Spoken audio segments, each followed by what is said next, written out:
What all of this leads us to demand of ourselves to remember and to honor is the wondrous foundation, security and freedom, born of our United States Constitution.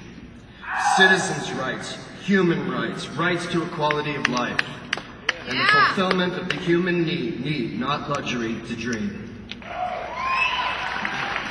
To believe in the possibility of change built on reason, peace, and our responsible stewardship of the Constitution.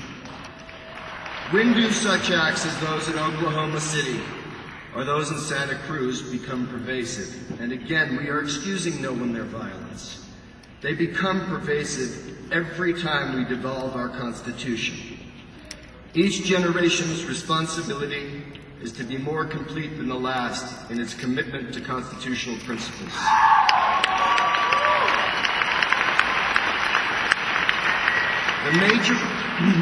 The major parties are both running candidates who not only approved the unconstitutional misuse of FISA warrants, but also supported retroactive immunity to the telecommunications companies who violated the public trust, violated the rule of law, and violated our Constitution hand in hand with the current administration's unlawful and un-American wiretaps.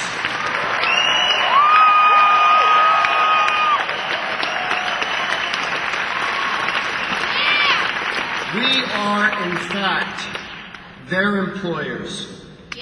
And the Democratic and Republican candidates who seek our employment as our next president are both on record as participants in devolving our Constitution.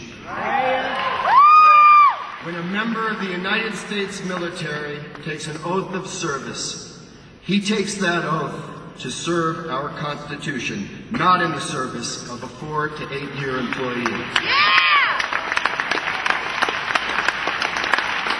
When we say we support our troops, we can't begin to do that until we join in solidarity, pledging that same oath. Should it concern us that when animal rights activists become hopeless in their efforts to gain consideration for animal rights, that they would attack equally well-intended scientists who, through research involving mice, find their family cars and homes bombed by fellow Americans over mice? Thank you. Now this may sound convoluted, but not if one tracks the cultural response of hostility from every passionate point of view when a leadership itself is so prone toward unjustifiable violence and un-American diminishment of the Constitution. What do you think's going to happen? What do you think the American hopeless will do over further attack on our Constitution?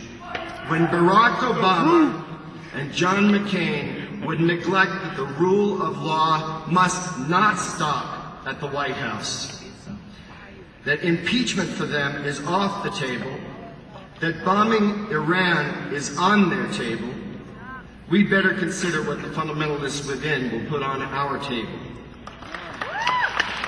If we leave it to them to be the last line of defense, if we leave it to violence to be the last line of defense against the diminishment of our Constitution, of our voice, then it is we who will have no excuse. The solution